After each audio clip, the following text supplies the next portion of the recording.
देश भर में श्री कृष्ण जन्माष्टमी की धूम है। सभी देशवासियों को, दुनिया भर में फैले भगवान श्री कृष्ण के भक्तों को बहुत बहुत बधाई। जय श्री कृष्ण। आज का ये कार्यक्रम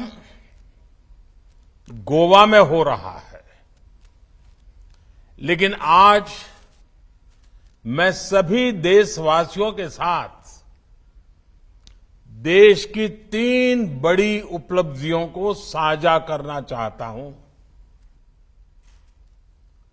और ये बात मैं पूरे देश के लिए कहना चाहता हूं। भारत की इन उपलब्धियों के बारे में जब मेरे देशवासी जानेंगे, मुझे पक्का विश्वास है उनको बहुत गर्व होगा और विशेषकर हमारी माताओं बहनों को बहुत गर्व होगा। अमृत काल में भारत जिन विशाल लक्ष्यों पर काम कर रहा है, उससे जुड़ी 3 अहम पड़ाव हमने आज पार किए हैं। पहला पड़ाव, आज देश के 10 करोड़ ग्रामीण परिवार पाइप से स्वच्छ पानी की सुविधा से जुड़ चुके हैं। 10 करोड़ ग्रामीण परिवार एक घर जल पहुंचाने की सरकार के अभियान की एक बहुत बड़ी सफलता है। ये सबका प्रयास का बेहतरीन उदाहरण भी है। मैं इस उपलब्धि के लिए हर देशवासी को और विशेषकर माताओं बहनों को बधाई देता हूं। साथियों, देश ने और विशेषकर गोवा ने आज एक उपलब्धि हासिल की है। आज गोवा देश का पहला राज्य बना है जिसे हर घर जल सर्टिफाई किया गया है। दादरा नगर हवेली एवं दीव और दमन भी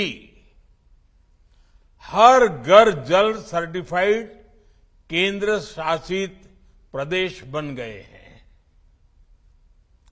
बीते कुछ वर्षों में देश के हर बड़े मिशन में गोवा अग्रणी भूमिका निभाता जा रहा है। मैं गोवा की जनता को, प्रमोद जी और उनकी पूरी टीम को, गोवा की सरकार को,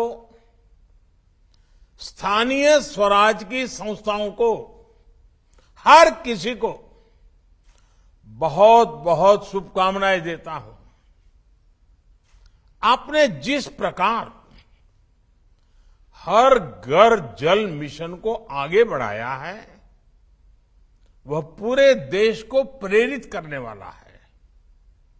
मुझे खुशी है कि आने वाले महीनों में कई और राज्य इस सूची में जुड़ने वाले हैं। साथियों, देश की तीसरी उपलब्धि स्वच्छ भारत अभियान से जुड़ी है। कुछ साल पहले सभी देशवासियों के प्रयासों से देश खुले में शौच से मुक्त घोषित हुआ था। इसके बाद हमने संकल्प लिया था कि गांवों को ओडीएफ प्लस बनाएंगे, यानी community toilets, plastic waste management, grey water management, Gobardhan projects, ऐसी सुविधाएं विकसित की जाएगी। इसको लेकर भी देश ने अहम माइलस्टोन हासिल किया है। अब देश के अलग अलग राज्यों के 1 लाख से ज्यादा गांव ओडीएफ प्लस हो चुके हैं। इन तीनों अहम पड़ाव को पार करने वाली सभी राज्यों को, सभी गांवों को हम जितनी बधाई दें उतनी कम है। साथियों, आज दुनिया की बड़ी बड़ी संस्थाएं कह रही हैं कि 21वीं सदी की सबसे बड़ी चुनौतियों में से एक चुनौती वाटर सिक्योरिटी की होगी। पानी का अभाव विकसित भारत के संकल्प की सिद्धि में भी बहुत बड़ा अवरोध बन सकता है। बिना पानी सामान्य मानवी, गरीब, मध्यम वर्ग, किसान और उद्योग धंधों सबको नुकसान होता है। इस बड़ी चुनौती से निपटने के लिए सेवा भाव से, कर्तव्य भाव से 24 घंटे काम करने की जरूरत है। हमारी सरकार बीते 8 वर्षों से इसी भावना के साथ वाटर सिक्योरिटी, जल सुरक्षा के कार्यों को पूरा करने में जुटी है।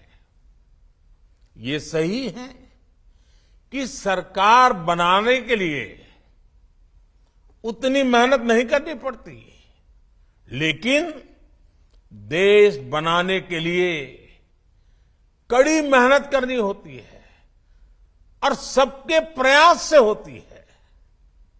हम सभी ने देश बनाने का रास्ता चुना है, इसलिए देश की वर्तमान और भविष्य की चुनौतियों का लगातार समाधान कर रहे हैं। जिन्हें देश की परवाह नहीं होती, उन्हें देश का वर्तमान बिगड़े या भविष्य कोई फर्क नहीं पड़ता। ऐसे लोग पानी के लिए बड़ी बड़ी बातें जरूर कर सकते हैं, लेकिन कभी पानी के लिए एक बड़े विजन के साथ काम नहीं कर सकते। साथियों, आजादी के अमृत काल में वाटर सिक्योरिटी, जल सुरक्षा भारत की प्रगति के सामने चुनौती न बने, इसके लिए बीते 8 वर्षों से जल सुरक्षा पर विशेष बल दिया गया है। कैच द रेन हो, अटल भूजल योजना हो, देश के हर जिले में 75 अमृत सरोवरों का निर्माण हो, नदियों को जोड़ना हो, या फिर जल जीवन मिशन, इन सबका लक्ष्य है देश के जन जन को जल सुरक्षा। कुछ दिन पहले ही एक खबर आई है कि भारत में अब रामसर साइट्स यानी वेटलैंड्स की संख्या भी बढ़कर 75 हो गई है। इनमें से भी 50 साइट्स पिछले 8 वर्षों में ही जोड़ी गई है।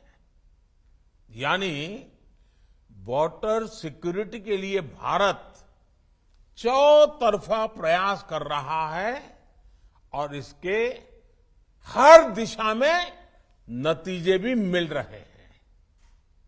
साथियों, पानी और पर्यावरण के प्रति यही प्रतिबद्धता जल जीवन मिशन के 10 करोड़ के पड़ाव में भी झलकती है। अमृत काल की इससे बेहतर शुरुआत नहीं हो सकती है। सिर्फ 3 साल के भीतर जल जीवन मिशन के तहत 7 करोड़ ग्रामीण परिवारों को पाइप के पानी की सुविधा से जोड़ा गया है। ये कोई सामान्य उपलब्धि नहीं है। आजादी के 7 दशकों में देश के सिर्फ 3 करोड़ ग्रामीण परिवारों के पास ही पाइप सुविधा उपलब्ध थी। 3 साल पहले मैंने लाल किले से घोषणा की थी कि हर घर पाइप से जल पहुंचाया जाएगा। नई सरकार बनने के बाद हमने जल शक्ति अलग मंत्रालय बना दिया।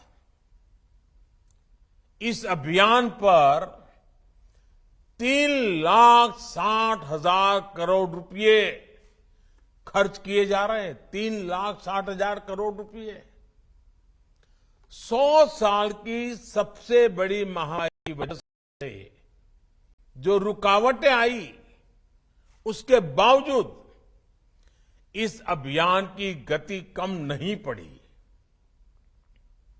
इसी निरंतर प्रयास का परिणाम है कि 7 दशकों में जितना काम हुआ था उससे 2 गुने से अधिक काम देश ने पिछले 3 साल में ही कर दिखाया है।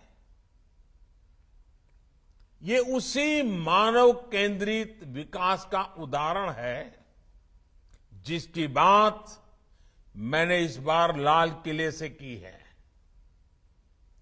हर घर जल जब पहुंचता है तो सबसे अधिक लाभ हमारी बहनों को होता है, भावी पीढ़ी को होता है। कुपोषण के विरुद्ध हमारी लड़ाई मजबूत होती है। पानी से जुड़ी हर समस्या की सबसे अधिक भुक्तभोगी हमारी माताएं बहनें होती हैं। इसलिए इस मिशन के केंद्र में भी हमारी बहन बेटियां ही है। जिन घरों में शुद्ध पेयजल पहुंचा है, वहां अब बहनों का समय बच रहा है। परिवार के बच्चों को दूषित जल की वजह से होने वाली बीमारियां भी कम हो रही है। साथियों, जल जीवन मिशन सच्चे लोकतंत्र का, पूज्य बापू ने जिस ग्राम स्वराज का सपना देखा था, उसका भी उत्तम उदाहरण है। मुझे याद है, जब मैं गुजरात में था तो कच्छ जिले में माताओं बहनों को पानी से जुड़े विकास कार्यों का दायित्व सौंपा गया था। ये प्रयोग इतना सफल रहा था कि इसे अंतर्राष्ट्रीय स्तर पर अवार्ड भी मिला था। आज यही प्रयोग जल जीवन मिशन की भी अहम प्रेरणा है। जल जीवन अभियान सिर्फ सरकारी स्कीम नहीं है, बल्कि समुदाय द्वारा समुदाय के लिए चलाई जा रही योजना है।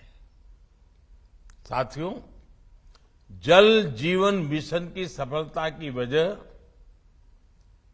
उसके 4 मजबूत स्तंभ हैं।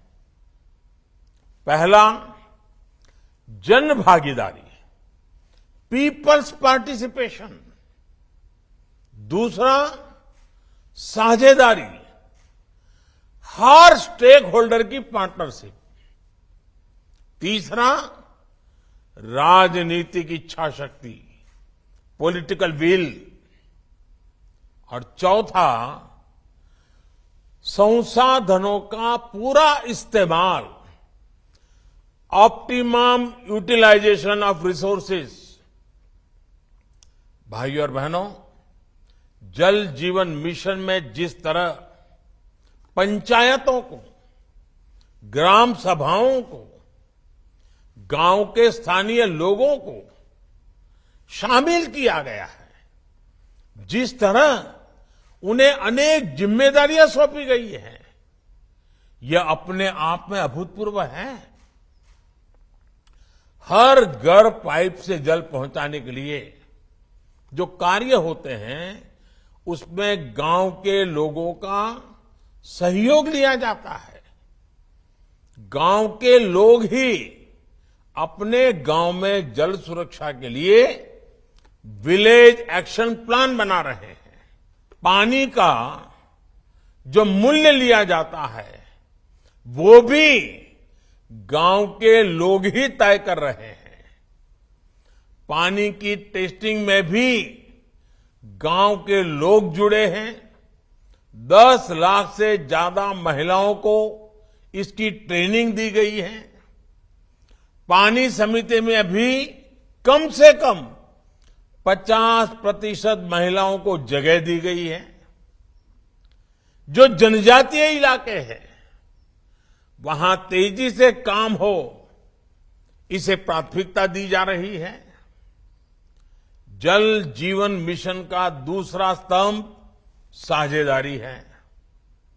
राज्य सरकारें हो, पंचायतें हो, स्वयंसेवी संस्थाएं हो, शिक्षण संस्थाएं हो, सरकार के विभिन्न विभाग और मंत्रालय में सभी मिलकर काम कर रहे हैं। इसका जमीनी स्तर पर बहुत बड़ा फायदा मिल रहा है। साथियों, जल जीवन मिशन की सफलता का तीसरा मुख्य स्तंभ है राजनीतिक इच्छा शक्ति। जो पिछले 70 साल में हासिल किया जा सका, उसमें कई गुना ज्यादा काम 7 साल से भी कम समय में किया जा रहा है। कठिन लक्ष्य है, लेकिन ऐसा कोई लक्ष्य नहीं जो भारत के लोग ठान लें और उसे प्राप्त ना कर सके। केंद्र सरकार, राज्य सरकारें, पंचायतें सभी इस अभियान को तेजी से पूरा करने में जुटी है। जल जीवन मिशन संसाधनों के सही इस्तेमाल पर, ऑप्टिमम यूटिलाइजेशन ऑफ रिसोर्सेज पर भी उतना ही बल दे रहा है। मनरेगा जैसी योजनाओं के वो कार्य